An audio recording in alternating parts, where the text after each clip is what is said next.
hit a milestone of 10,000 subscribers on YouTube this weekend, and I wanted to commemorate it by reflecting and sharing like 10 things I've learned along the way. These are things I've learned about myself and things I've learned about YouTube. Lesson 1 is a bit ironic given this video, but it's that subscribers don't really even matter. Don't unsubscribe from this channel, that's not what I'm saying. But what I am trying to tell you is that YouTube is fundamentally a video recommendation platform. Like when you see a video in front of you, it's because YouTube recommended that video to you. And YouTube doesn't recommend videos to you based on what you subscribe to. YouTube recommends videos to you based on what you've been watching lately. I'm exploring going to Shanghai soon, so YouTube is recommending a lot of Shanghai videos to me. Maybe you're into high protein cheesecake. It's gonna recommend a lot of high protein recipes to you. Where subscribers do matter, I suppose, if anywhere, is as social proof, right? If I'm trying to work with a brand or I'm trying to show people my channel's like something credible, then it's nice to have a bigger number out there. But honestly, like 10K is probably more than I ever needed. What I care about at this stage is getting people to watch. I notice a lot of people, including myself, used to spend a lot of time worrying about like the equipment I use or like the title or the thumbnail or the algorithm or things like that. And what I've learned over time is that the single biggest factor that determines if a video does well or not is actually the quality of the idea. So I remember a few months ago, there was this dude in Nepal who happened to be there, I think traveling, and then he noticed a bit of a protest or riot going on. So he took out his phone, just his mobile phone. He was not prepared and he started filming, right? And what he happened to capture in that moment was the student protests in Nepal. And that video ended up getting like 20 million views in like a day or two. He was not thinking title or thumbnail or anything like that. The first video I made that got 1 million views, that was basically a silly guy doing a face-off with a woman, a giant woman he was about to fight, that was hosted by a fake Brazilian dude. The idea sounds absurd on its own, right? Like more often than not, the best videos tend to come from the best ideas. So that's why I try to spend a lot more time now just looking for ideas about things I want to make than spending my time, worrying about all that other stuff. Lesson number 3, you never know who is watching. One of my favorite things about YouTube is that pretty much everyone in the world who has access to internet watches it. And that's an amazing thing. When I made videos about a popular grappler I'm a fan of, Craig Jones, I didn't expect that he would watch that video, let alone see it and eventually offer me a job. When I started traveling with Craig, I didn't know that no matter where we went in the world, there'd be people that actually enjoy the videos we make together. Even that video I mentioned earlier that has 1 million views, like Conor McGregor, Nate Diaz, Mighty Mouse, so many people from the combat sports community that are famous. Comedians like Ronnie Cheng and all these other folks. Even evil oligarch trillionaires or whatever, like Mark Zuckerberg, has seen the videos we've made. Like, you never know who's watching, right? And that's something that never stops amazing me about YouTube. Lesson number 4, you never know where it will take you. The first video I made for YouTube was me at home cleaning under my bed. If you had told me that not that many videos later, I'd be traveling around the world, I'd make a living doing this, that dusty brown man would think you were insane. Obviously, I had no idea where making videos for fun would take me, but one thing I've learned and can tell you for sure is that if I'd never started making videos, none of this would have happened. Lesson number 5, the cycle of pain.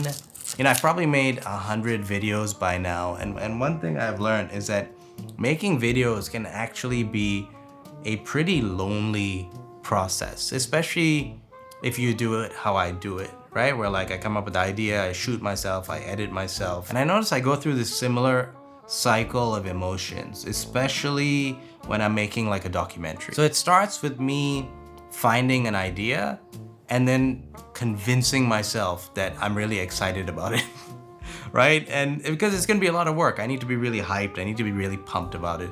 Then I need to find a way to make it happen, whether it's getting access or talking to folks. And then I fly over and then I shoot.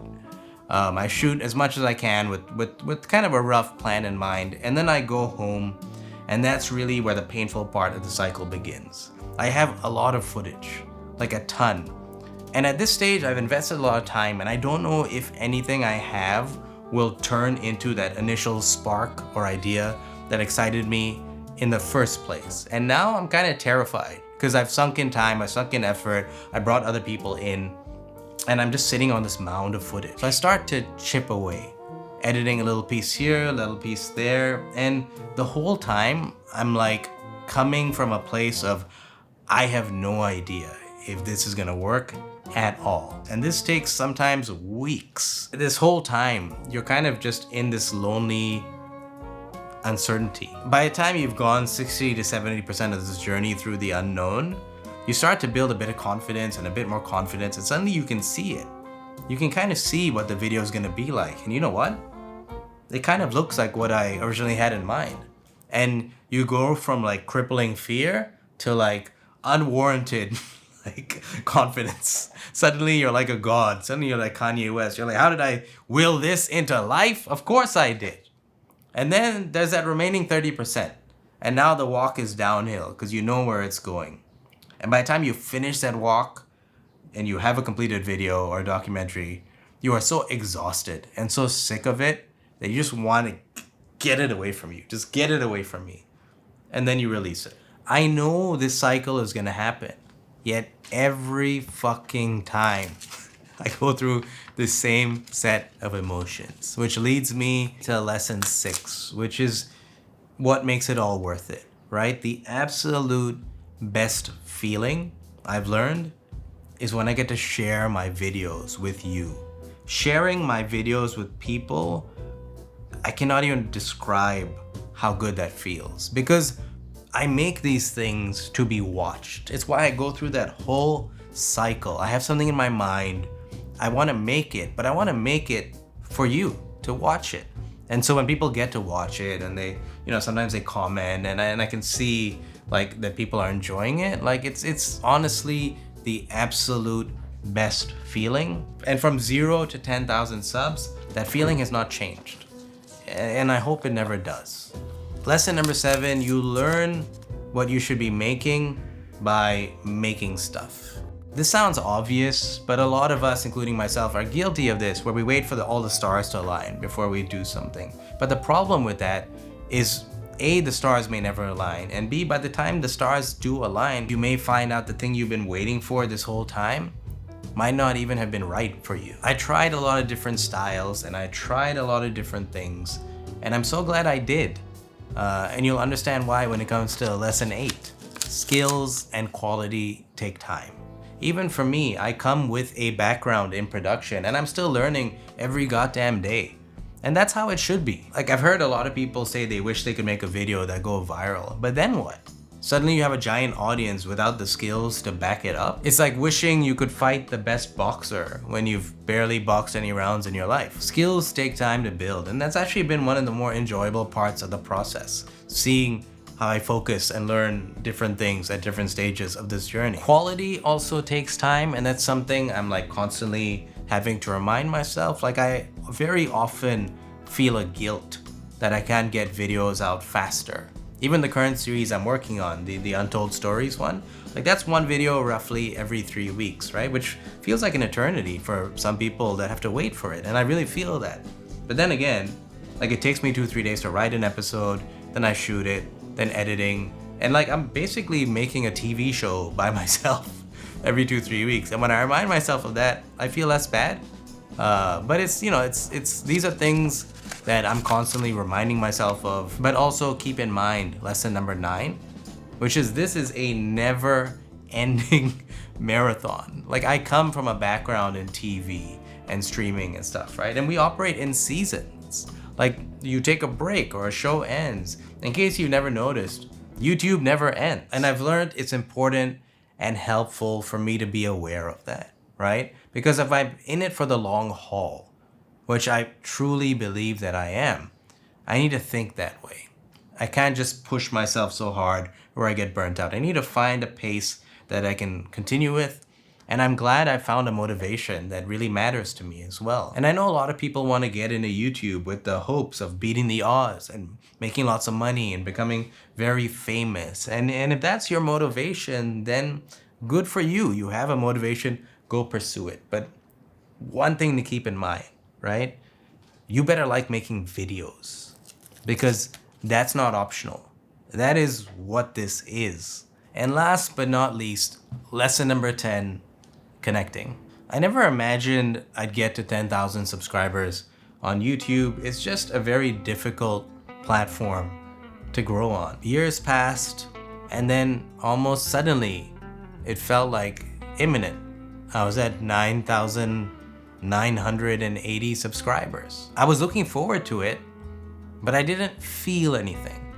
And I remember the night before I knew I was likely gonna hit 10K, me and my girl actually had a bit of a disagreement. And then we went to bed, and then the next day I went to jiu-jitsu training. And towards the end of training, I started hearing a bunch of noise, and then people were yelling my name. And then I turned around, and there was my partner holding a cake with 10K on it. She surprised me like with a cake to celebrate. And the whole gym was cheering, you know? And it hit me in that moment, like switching from 9.98K to 10K, it means nothing. It's just pixels.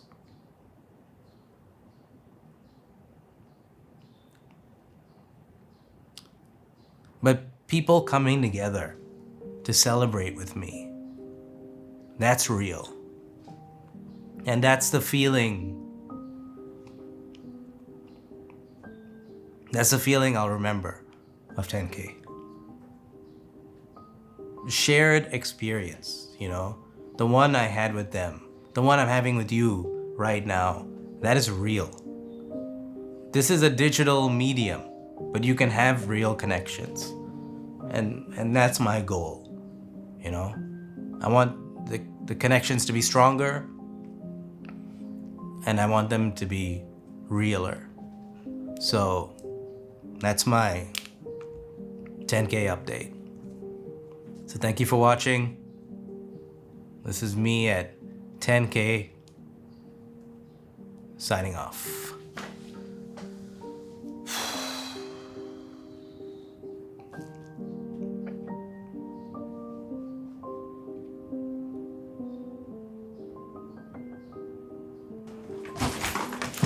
I'm heading to Craig's new gym, B Team Zamaya, that's in Mexico. My flight leaves in 4 hours. I haven't packed yet.